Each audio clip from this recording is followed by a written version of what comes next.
नमस्कार, मेरा नाम राकेश कुमार साहू है। मैं centre for youth and social development CYST में एंटरप्राइज एक्सपर्ट के हिसाब से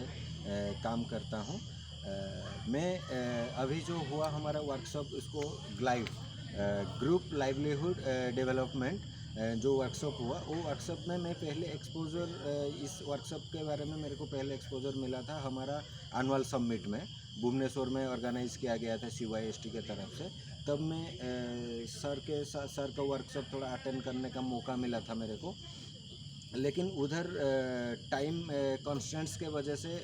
वर्कशॉप मतलब उतना इफ़ेक्टिवली मैं कंप्लीट कर नहीं पाया था। तो अभी जब हमारा यहाँ बोईपारीगुड़ा कोरापुट में हम ट्रेनिंग सेंटर RLTC में जब हम दो पंचायत के पार्टिसिपेंट्स के साथ हम जब ऑर्गेनाइज़ किए ये वर्कशॉप, तब हमारा जो एक्सपोजर था, हमारा जो माइंडसेट था कि बिज़नेस कैसे करते हैं हम क्लस्टर बेस्ड ऑर्गेनाइजेशन मतलब CBOs लेवल पे SHG हो गया, प्रोड्यूसर ग्रुप हो गया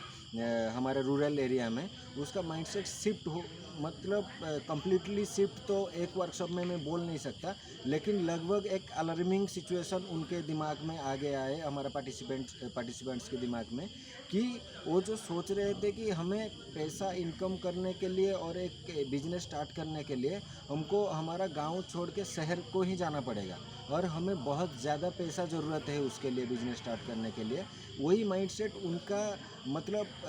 काफ़ी हद तक चेंज हुआ है, क्योंकि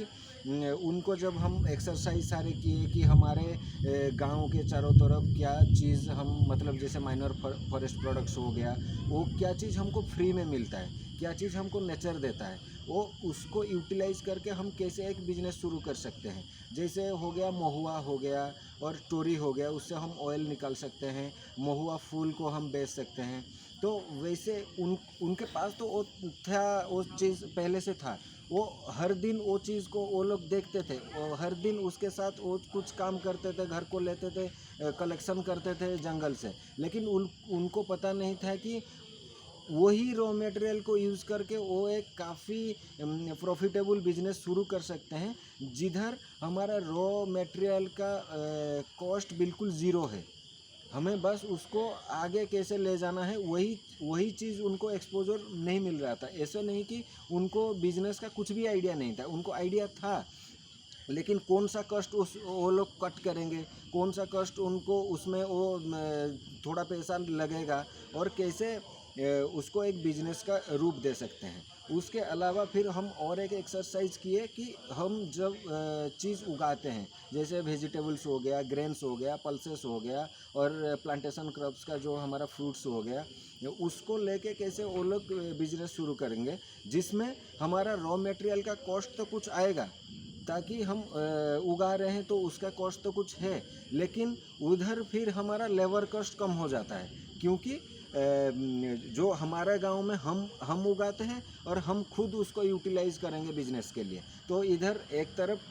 हम सोचेंगे कि रॉ मटेरियल का कॉस्ट तो इधर आ गया, लेकिन फिर हम इधर देखेंगे कि हमारा लेबर कॉस्ट उसमें जो टाइम कंज्यूम हो रहा है वो चीज़ कम हो जा रहा है। तो वही जो ट्रांसफॉर्मेशन, वही जो एक्सपोजर, वही जो इंसाइट्स उन लोग का बहुत ज़रूरी था। आज जैसे हम देख रहे हैं कि इन लोग SHG हो गए, प्रोड्यूसर ग्रुप हो गए, हम उन लोगों को SME तक कन्वर्ट करेंगे, स्मॉल माइक्रो एंटरप्राइज तक कन्वर्ट करेंगे। तो वो सारे चीज़ को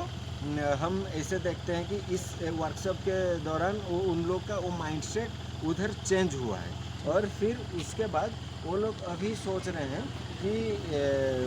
मतलब उनका एक आ गया कि जैसे पहले वो लोग अब बाहर का कंपनी हो गया कि बाहर का कोई एंटरप्रेनर हो गया, उनके गांव में वो इन्वेस्ट करता था, वो मतलब उधर से वो पैसा लेके जाता था, लेकिन उनका एक अलार्मिंग सिचुएशन, वो लोग बहुत काफ़ी हद तक अवेयर हुए इस वर्कशॉप के दौरान कि क्या है कि हमारा चीज़ हमारा गांव में हमारा इकोनॉमी को हम रोटेशन कर सकते हैं, हमारा चीज़ को मतलब हम उगा रहे हैं, हम उधर से आलू लेके आलू का चिप्स बना रहे हैं, तो आलू के लिए भी हम हमारा पैसा ही हम रॉ मटेरियल के लिए हम ही देंगे और आलू चिप्स बेच के भी हम ही पैसा कमाएंगे। तो वही जो इकोनॉमिक रोटेशन उनके अंदर होगा, और जो डाइवर्सिफाइड लाइवलीहुड है, मतलब एक ही गांव में डिफरेंट डिफरेंट लाइवलीहुड करेंगे, तो मेरा जो बिजनेस है उसके लिए कोई एक दूसरा का बिजनेस दूसरा का ज़रूरत पूरा हो रहा है, और कोई दूसरे के बिजनेस से मेरा ज़रूरत पूरा हो रहा है। तो वही जो माइंडसेट शिफ्ट होने का ज़रूरत पहले था, हम कुछ बिजनेस चेंज करने से पहले हमारा जो होता है, जो नज़रिया होता है उसको बदलना पहले रहता है। तो ये वर्कशॉप काफ़ी हद तक हमें बेनिफिशियल हुआ है। तो मेरे खुद का बहुत सारे मतलब एक्सपोजर हुआ, इनसाइट्स मेरे को मिला, मेरे को भी बहुत हेल्प हुआ इस वर्कशॉप से। और वर्कशॉप के आखिर में जब हम पूछे कि इसके व्हाट नेक्स्ट, इसके बाद हम क्या करेंगे, तो वो लोग भी काफ़ी मतलब एक्टिव है, और लोग भी रेडी है कि हम भी वही चीज़ को अडॉप्ट करेंगे। और अभी अभी ही मतलब ऐसे पूछ रहे थे कि हम कब गांव में ये वर्कशॉप करेंगे हमारे तरफ से, तो बिल्कुल 2 दिन छोड़ के करने के लिए भी वो लोग इतना एक्टिव होके बोल रहे हैं। तो ऐसे एक्टिव होके बोल रहे हैं, तो जायज़ है कि ये वर्कशॉप बहुत हेल्पफुल हुआ है। सो इतना ही कहता हूँ वर्कशॉप के बारे में। थैंक यू, नमस्ते।